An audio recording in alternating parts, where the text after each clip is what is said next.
Hi hello ಎಲ್ಲರಿಗೂ ನಮಸ್ಕಾರ. ಕನ್ನಡ ಕಿಚನ್ಗೆ ಸ್ವಾಗತ.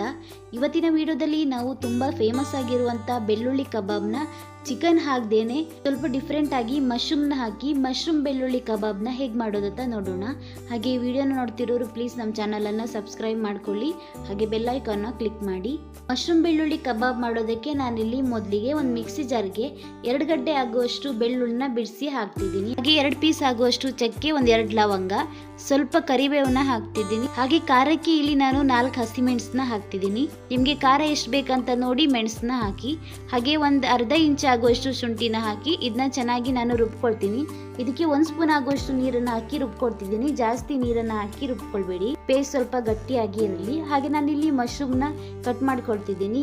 ಒಂದು ಮಶ್ರೂಮ್ನಲ್ಲಿ 2 ಭಾಗ ಕಟ್ ಮಾಡಿಕೊಂಡು ನಂತರ ಅದಕ್ಕೆ ಸ್ವಲ್ಪ ನೀರು ಹಾಕಿ ಹಾಗೆ ಒಂದು ಅರ್ಧ ಸ್ಪೂನ್ ಆಗುವಷ್ಟು ಉಪ್ಪನ್ನು ಹಾಕಿ ಚೆನ್ನಾಗಿ ತೊಳೆದಿಟ್ಕೊಂಡಿದ್ದೀನಿ. ಹಾಗೆ ಇದರ ಮೇಲಿರುವಂಥ ಸಿಪ್ಪೆನ ಕೂಡ ತೆಗೆದು ಕ್ಲೀನ್ ಮಾಡ್ಕೊಂಡಿದ್ದೀನಿ. ಈಗ ಈ ಮಶ್ರೂಮ್ ಕಬಾಬ್ನ ಕೋಟಿಂಗ್ಗೋಸ್ಕರ ನಾನಿಲ್ಲಿ ಒಂದು ಬೌಲಿಗೆ 2 ಸ್ಪೂನ್ ಆಗುವಷ್ಟು ಕಾರ್ನ್ಫ್ಲೋರ್ನ ಹಾಕ್ತಿದ್ದೀನಿ.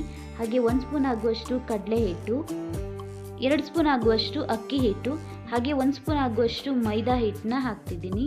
ಹಾಗೆ ಇದಕ್ಕೆ ಒಂದು ಅರ್ಧ ಸ್ಪೂನ್ ಆಗುವಷ್ಟು ಕಸೂರಿ ಮೇಥಿನ ಕೈಯಲ್ಲಿ ಪುಡಿ ಮಾಡಿ ಹಾಕ್ತಿದ್ದೀನಿ. ಹಾಗೆ ಹುಳಿಗೋಸ್ಕರ ನಾನಿಲ್ಲಿ ಒಂದು ಅರ್ಧ ನಿಂಬೆ ರಸನ ಹಾಕ್ತಿದ್ದೀನಿ. ಮೊಸರನ್ನು ಕೂಡ ಇದಕ್ಕೆ ಹಾಕ್ಬಹುದು, ನಾನಿಲ್ಲಿ ಮೊಸರನ್ನ ಹಾಕ್ತಾ ಇಲ್ಲ. ಹಾಗೆ ರುಚಿಗೆ ತಕ್ಕಷ್ಟು ಉಪ್ಪು, ಒಂದು ಮೊಟ್ಟೆನ ಒಡೆದ್ಬಿಟ್ಟು ಹಾಕ್ತಿದ್ದೀನಿ. ಮೊಟ್ಟೆನ ತಿನ್ನಲ್ಲ ಅನ್ನುವವರು ಮೊಟ್ಟೆನ ಸ್ಕಿಪ್ ಮಾಡಬಹುದು. ಈಗ ಇದಕ್ಕೆ ನಾನು ರುಬ್ಬಿ ಇಟ್ಕೊಂಡಿರುವಂಥ ಮಸಾಲಾನ ಹಾಕ್ತಿದ್ದೀನಿ.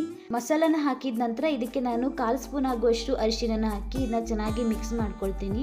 ಇದಕ್ಕೆ ನೀರೇನು ಹಾಕೋದು ಬೇಡ, ಹಾಗೆ ಕೈಯಲ್ಲಿ ಚೆನ್ನಾಗಿ ಮಿಕ್ಸ್ ಮಾಡ್ಕೊಳ್ಳಿ. ಹಾಗೆ ಒಂದ್ಸಲ ರುಚಿ ನೋಡ್ಕೊಳ್ಳಿ, ಉಪ್ಪೇನಾದರೂ ಬೇಕಾದರೆ ಸೇರಿಸ್ಕೊಳ್ಳಿ. ಈಗ ನಾನು ಇದನ್ನ ಚೆನ್ನಾಗಿ ಕೈಯಿಂದನೇ ಮಿಕ್ಸ್ ಮಾಡ್ಕೊಂಡಿದ್ದೀನಿ.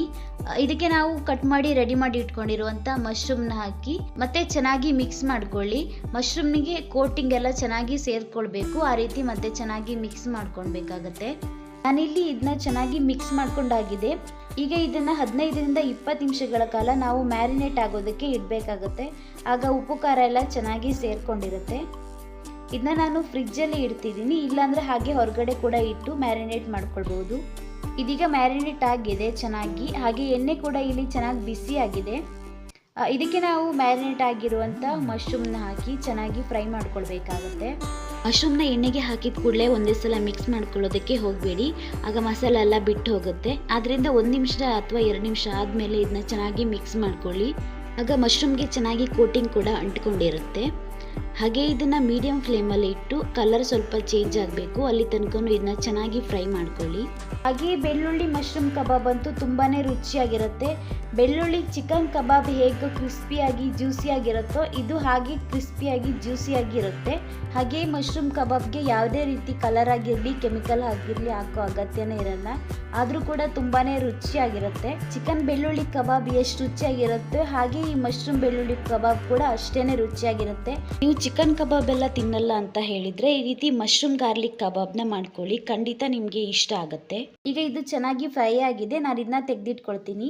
ಹಾಗೆ ನೀವು ಒಂದ್ಸಲ ಇದೇ ರೀತಿ ಮಶ್ರೂಮ್ ಕಬಾಬ್ನ ಮಾಡ್ಕೊಳ್ಳಿ, ಹಾಗೆ ತಿಂದ್ಕೊಳ್ತಾ ಇರಿ. ಹಾಗೆ ನಿಮ್ಗೆ ಈ ವಿಡಿಯೋ ಇಷ್ಟ ಆಗಿದ್ರೆ ಪ್ಲೀಸ್ ಒಂದು ಲೈಕ್ ಮಾಡಿ, ಶೇರ್ ಮಾಡಿ, ಕಮೆಂಟ್ ಮಾಡಿ. ಹಾಗೆ ಪ್ಲೀಸ್ ನಮ್ಮ ಚಾನಲನ್ನು ಸಬ್ಸ್ಕ್ರೈಬ್ ಮಾಡಿಕೊಂಡು ಸಪೋರ್ಟ್ ಮಾಡಿ. Thank you.